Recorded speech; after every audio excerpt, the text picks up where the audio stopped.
ಬೆಂಗಳೂರಿನ ಹೆಬ್ಬಾಳದಲ್ಲಾದಂತಹ ಭೀಕರ ಆಕ್ಸಿಡೆಂಟ್ ಸಂಬಂಧ. ಬೆಂಗಳೂರಿನ ಹೆಬ್ಬಾಳ ಫ್ಲೈಓವರ್ ಮೇಲೆ ಭೀಕರವಾದಂತಹ ಆಕ್ಸಿಡೆಂಟ್ ಆಗಿದೆ. ಈ ಘಟನೆಯಲ್ಲಿ ಈ ಆಕ್ಸಿಡೆಂಟ್ ಆದ ಸ್ಥಳದಲ್ಲಿ ಲಾರಿ ಚಾಲಕ ಸಾವನ್ನಪ್ಪಿದ್ದಾನೆ ಸ್ಥಳದಲ್ಲೇ. ಜೊತೆಗೆ ಈ ಆಕ್ಸಿಡೆಂಟ್ನಿಂದಾಗಿ ಇಬ್ಬರು ಗಂಭೀರವಾಗಿ ಗಾಯಗೊಂಡಿದ್ದಾರೆ. ಒಂದು ರೀತಿಯಾಗಿ ಇವತ್ತು ಬ್ಲ್ಯಾಕ್ ಸಾಟರ್ಡೆ, ಬೆಳ್ಳಂಬೆಳಗ್ಗೆ ಆದಂತಹ ಆಕ್ಸಿಡೆಂಟ್ ಇದು. ಈ ಆಕ್ಸಿಡೆಂಟ್ನ ಪರಿಣಾಮ ಒಬ್ಬ ಸ್ಥಳದಲ್ಲೇ ಸಾವನ್ನಪ್ಪಿದ್ದಾರೆ. 12 ಚಕ್ರದ ಲಾರಿ, ಕಸದ ಟ್ರಕ್ಕು ಮತ್ತು ಕಾರು ಸರಣಿ ಅಪಘಾತದ ಎಫೆಕ್ಟ್ನಿಂದಾಗಿ ಕೆಲವೊಂದಿಷ್ಟು ಡ್ಯಾಮೇಜ್ಗಳಾಗಿದ್ದಾವೆ. ಜೊತೆಗೆ ಒಬ್ಬರ ಸಾವಾಗಿದೆ. ವಿಮಾನ ನಿಲ್ದಾಣದಿಂದ ನಗರಕ್ಕೆ ಬರುವಂತಹ ಮಾರ್ಗದಲ್ಲಾಗಿರೋ ಘಟನೆ ಇದು. ತಡರಾತ್ರಿ 2 ಗಂಟೆ ಸುಮಾರಿಗೆ ಸಂಭವಿಸಿರೋ ಆಕ್ಸಿಡೆಂಟ್ ಇದು. ಈ ಘಟನೆಯಲ್ಲಿ ಒಟ್ಟು 3 ವಾಹನಗಳಿಗೆ ಹಾನಿಯಾಗಿದೆ.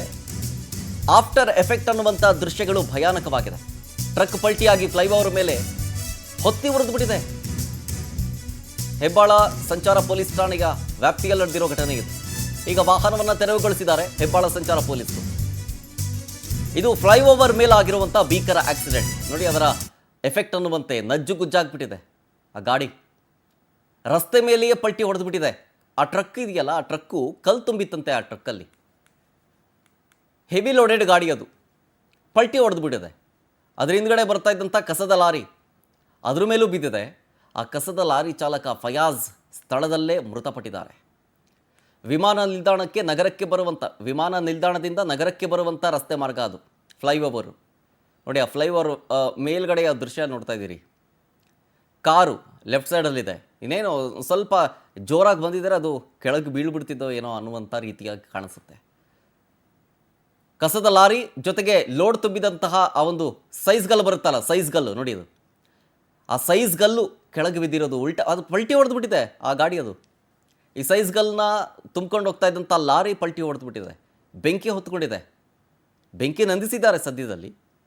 ಆದರೆ ಹಿಂದ್ಗಡೆ ಕಸದ ಲಾರಿ ಬರ್ತಾ ಇತ್ತಂತೆ. ಆ ಕಸದ ಲಾರಿ ಓಡಿಸ್ತಾ ಇದ್ದಂಥ ಲಾರಿ ಚಾಲಕ ಫಯಾಜ್ ಆನ್ ಸ್ಪಾಟ್ ಡೆತ್ ಆಗಿದೆ. ಇದು ತಡರಾತ್ರಿ 2 ಗಂಟೆಯ ಸುಮಾರಿಗಾದಂತಹ ಘಟನೆ ಇದು ಆಕ್ಸಿಡೆಂಟ್. ಇನ್ನುಳಿದವರಿಗೆ ಗಂಭೀರವಾಗಿ ಗಾಯಗಳಾಗಿದೆ ಅನ್ನೋದು ವರದಿ ಆಗ್ತಾ ಇದೆ. Not yet confirmed. ಬಟ್ ಆ ಸೈಜ್ ಗಲ್ಲು ನೋಡಿ, ಭಾರೀ ಗಾತ್ರದ ಕಲ್ಲು. ಅದು ಓವರ್ಲೋಡ್ ಆಗಿತ್ತಾ ಏನೋ ಗೊತ್ತಿಲ್ಲ. ಹಿಂಗಾಯಿತು ಆಕ್ಸಿಡೆಂಟು ಅನ್ನೋದೇ ಊಹೆಗೆ ನಿಲುಕದ್ದು ಇದು. ಆ ಸೈಜ್ ಗಲ್ ಲಾರಿ ಅಂತಂತಂದರೆ ಲೋಡೆಡ್ ಗಾಡಿ ಅಂತಂದರೆ ನಿಧಾನವಾಗಿ ಹೋಗ್ತಾ ಇರುತ್ತಲ್ಲ, ಹಿಂಗಾಯಿತು ಆಕ್ಸಿಡೆಂಟು. ಹಿಂದ್ಗಡೆಯಿಂದ ಕಸದ ಲಾರಿ ಏನಾದರೂ ಡಿಕ್ಕಿ ಹೊಡಿತಾ ಹೀಗನ್ನುವಂಥ ಅನುಮಾನ ಇದೆ. ಬಟ್ ಅಲ್ಲಿ ಗಾಡಿ ಓಡಿಸ್ತಾ ಇದ್ದಂಥವರೇ ಹೇಳಬೇಕು ಅಷ್ಟೇ.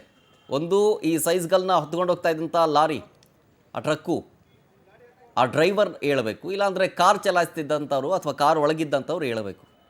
ಕಸದ ಲಾರಿ ಓಡಿಸ್ತಾ ಇದ್ದವರು ಡೆತ್ ಆಗಿದ್ದಾರೆ.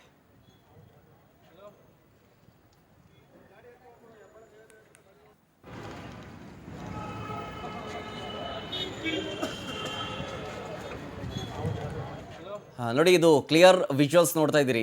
ಈಗ ಬೆಳಗ್ಗೆ ಅದನ್ನು ವಾಹನವನ್ನು ತೆರವುಗೊಳಿಸಿದ್ರು. ಅಂದರೆ ಆ ಸ್ಥಳದಿಂದ ತೆರವುಗೊಳಿಸಿದ ನಂತರದ ಒಂದು ಎಫೆಕ್ಟ್ ಆ ಗಾಡಿಗಳಿಗೆ ಹೆಂಗಾಗಿದೆ ಅನ್ನೋದು ನೋಡ್ತಾ ಇದ್ದೀರಿ. ಕಾರ್ ಫ್ರಂಟ್ ಸೈಡ್ ಕಂಪ್ಲೀಟಾಗಿ ಡ್ಯಾಮೇಜ್ ಆಗಿದೆ.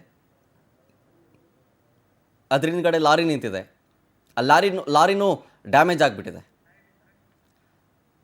ಡೀಟೇಲ್ಸ್ ಕೊಡ್ತಾರೆ ಇದ್ರ ಬಗ್ಗೆ ನಮ್ಮ ಪ್ರತಿನಿಧಿ ವೆಂಕಟೇಶ್ ಲೈವ್ನಲ್ಲಿದ್ದಾರೆ. ವೆಂಕಟೇಶ್, ಈ ಆಕ್ಸಿಡೆಂಟ್ ಹೆಂಗಾಯಿತು ಅಂತೇಳಿ, ಯಾಕಂದರೆ ಆನ್ ಸ್ಪಾಟ್ ಈ ಕಸದ ಲಾರಿ ಓಡಿಸ್ತಾ ಇದ್ದವರು ಸಾವನ್ನಪ್ಪಿದ್ದಾರೆ. ಜೊತೆಗೆ ಓವರ್ಲೋಡೆಡ್ ಗಾಡಿ, ಅದು ನಿಧಾನವಾಗಿ ಚಲಿಸ್ತಾ ಇದ್ದಂಥ ಸಂದರ್ಭದಲ್ಲಿ ಹೆಂಗಾಯಿತು ಇದು ಆಕ್ಸಿಡೆಂಟು ಅಂತ ಗೊತ್ತಾಗಲಿಲ್ಲ. ಅದು ಶರತ್, ಇದು ದುರ್ಘಟನೆ ಆಗಿರುವಂಥದ್ದು ಮಧ್ಯರಾತ್ರಿ 2:30 ಸುಮಾರಿಗೆ. ಒಂದು ಕಸದ ಲಾರಿ ಹೆಬ್ಬಾಳ ಫ್ಲೈಓವರ್ ಮೇಲೆ ಎಡಬದಿಗೆ ಚಲಿಸ್ತಾ ಇದ್ದು ಅದು ಕೆಟ್ಟು ನಿಂತಿದ್ದ ಪರಿಣಾಮವಾಗಿ ಸ್ಲೋ ಮೂವ್ಮೆಂಟ್ ಇತ್ತಂತ ಹೇಳಿ ಗೊತ್ತಾಗ್ತಾ ಇದೆ.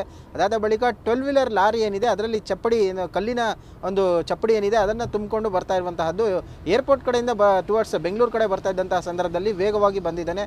ಮೊದಲೇ ಓವರ್ಲೋಡ್ ಆಗಿರೋದ್ರಿಂದಾಗಿ ಸ್ಲೋ ಆಗಿ ಬರಬೇಕಾಗಿತ್ತು. ಮತ್ತು ಅಕ್ಕಪಕ್ಕದ ವೆಹಿಕಲ್ ಮೂವ್ಮೆಂಟ್ಗಳನ್ನು ನೋಡಿಕೊಂಡು ಈತ ಡ್ರೈವರ್ ಚಾಲನೆಯನ್ನು ಮಾಡಬೇಕಾಗಿತ್ತು. ಆದರೆ ಓವರ್ ಸ್ಪೀಡಾಗಿ ಬಂದು ಎಡಬದಿಯಿಂದ ಡಿಕ್ಕಿ ಹೊಡೆದಿರುವಂಥದ್ದು. ಅಂದರೆ ಲಾರಿಯ ಒಂದು ಬಲಭಾಗ, ಈ ಚಪ್ಪಡಿ ತುಂಬಿರುವಂತಹ ಲಾರಿ ಏನಿದೆ ಅದು ರೈಟ್ ಸೈಡ್ಗೆ ಆಕ್ಸಿಡೆಂಟ್ ಆಗಿರುವಂಥದ್ದು. ಅದರ ಪರಿಣಾಮ ನಿಂತಿದ್ದಂತಹ ಒಂದು ಕಸದ ಲಾರಿ ಏನಿದೆ ಅದು ಖಾಲಿ ಗಾಡಿಯಾಗಿದ್ದ ಪರಿಣಾಮವಾಗಿ ಪಲ್ಟಿ ಆಗಿದೆ. ಪಲ್ಟಿ ಹೊಡೆದ ಪರಿಣಾಮ ಒಂದು ಲಾರಿಯಲ್ಲಿದ್ದಂತಹ ಲಾರಿ ಚಾಲಕ ಫಯಜ್ ಅಹಮದ್ ಎನ್ನುವಂಥವರು ಸ್ಥಳದಲ್ಲೇ ಮೃತಪಟ್ಟಿರುವಂಥದ್ದು. ಇನ್ನು ಘಟನೆಯಲ್ಲಿ ಇಬ್ಬರಿಗೆ ಗಾಯಗೊಂಡಿದ್ದಾರೆ.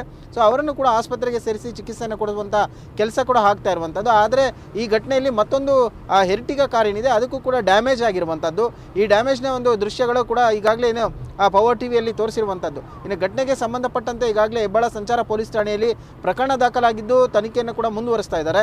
ಸೊ ರಾತ್ರಿ ವೇಳೆಯಲ್ಲಿ ಸಹಜವಾಗಿಯೇ ಕೂಡ ಒಂದು ಫ್ಲೈಓವರ್ ಮೇಲೆ ವೆಹಿಕಲ್ಗಳ ಕೂಡ ಕಡಿಮೆ ಇರುತ್ತೆ, ಓವರ್ ಸ್ಪೀಡಾಗಿ ಕೂಡ ಬರ್ತಾ ಇರ್ತಾರೆ. ಅಂದರೆ ಚಾಲನೆಯ ಒಂದು ವೇಗದ ಮಿತಿಯನ್ನು ಕೂಡ ಅಳವಡಿಸಿರುವಂಥದ್ದು ಪೊಲೀಸರು, ವೇಗವಾಗಿ ಹೋಗಬಾರ್ದು ಅಂತ ಹೇಳಿ. ಆದರೆ ಇಂಥ ಅಪಘಾತಗಳು ಆಗುತ್ತೆ ಅನ್ನುವಂಥ ಕಾರಣಕ್ಕೋಸ್ಕರನೇ ಕೂಡ ಈ ರೀತಿಯಾಗಿ ಹೇಳಿರುವಂಥದ್ದು. ಆದರೂ ಕೂಡ ವೇಗವಾಗಿ ಬಂದ ಪರಿಣಾಮವಾಗಿ ಒಂದು ದುರ್ಘಟನೆ ಸಂಭವಿಸಿರುವಂಥದ್ದು. ಪರಿಣಾಮ ರಸ್ತೆಯ ಮೇಲೆಲ್ಲ ಕೂಡ ಡೀಸೆಲ್ ಸೇರಿದಂತೆ ಆಯಿಲ್ ಎಲ್ಲ ಚೆಲ್ಲಿರುವಂಥದ್ದು. ಇತರ ವಾಹನಗಳಿಗೂ ಕೂಡ ಸಂಚಾರಕ್ಕೆ ತುಂಬ ಅಡಚಣೆ ಉಂಟಾಗಿತ್ತು. ತಕ್ಷಣ ಪೊಲೀಸರು ಕೂಡ ಸ್ಥಳಕ್ಕೆ ಬಂದು ಸ್ಥಳೀಯರ ನೆರವಿನಿಂದ ಎಲ್ಲವನ್ನು ವೆಹಿಕಲ್ಗಳನ್ನು ತೆರವು ಮಾಡಿ ಮತ್ತು ರಸ್ತೆ ಮೇಲೆ ಇದ್ದಂತಹ ಒಂದು ಆಯಿಲ್ ಏನಿದೆ ಅದನ್ನು ಕೂಡ ಕ್ಲಿಯರ್ ಮಾಡಿರುವಂಥದ್ದು. ಘಟನೆಗೆ ಸಂಬಂಧಪಟ್ಟಂತೆ ಈಗ ಎಕ್ಸಾಕ್ಟ್ ಆಗಿ ಏನು ರೀಸನ್, ಆತ ಕುಡಿದು ಚಾಲನೆಯನ್ನು ಮಾಡಿದ್ನಾ ಅಥವಾ ಯಾವ ಒಂದು ಉದ್ದೇಶಕ್ಕೋಸ್ಕರ ಲಾರಿ ಫ್ಲೈಓವರ್ ಮೇಲೆ ನಿಲ್ಲಿಸ್ಕೊಂಡಿದ್ರು, ಈ ಗಾಡಿ ಎಲ್ಲಿಂದ ಎಲ್ಲಿಗೆ ಹೋಗ್ತಾ ಇತ್ತು, ಯಾರಿಗೆ ಒಂದು ಈ ಒಂದು ಲೋಡ್ ಏನಿತ್ತು ಅದನ್ನು ಅನ್ಲೋಡ್ ಮಾಡೋಕ್ಕೆ ಸ್ಥಳಕ್ಕೆ ಹೋಗ್ತಾ ಇತ್ತು ಅನ್ನೋದು ಕೂಡ ಈಗ ತನಿಖೆಯಲ್ಲಿ ತಿಳಿದು ಬರಬೇಕಾಗಿದೆ. ಸದ್ಯ ಇಬ್ಬರು ಗಾಯಾಳುಗಳಿಗೆ ಚಿಕಿತ್ಸೆ ಕೂಡ ಮುಂದುವರೆದಿದ್ದು ಘಟನೆಗೆ ಸಂಬಂಧಪಟ್ಟಂತೆ ಈಗ ಪೊಲೀಸರು ಕೂಡ ತನಿಖೆಯನ್ನು ಮುಂದುವರಿಸಿರುವಂಥದ್ದು. Sharath. Okay, thank you Venkatesh. ಡೀಟೇಲ್ಸ್ಗಾಗಿ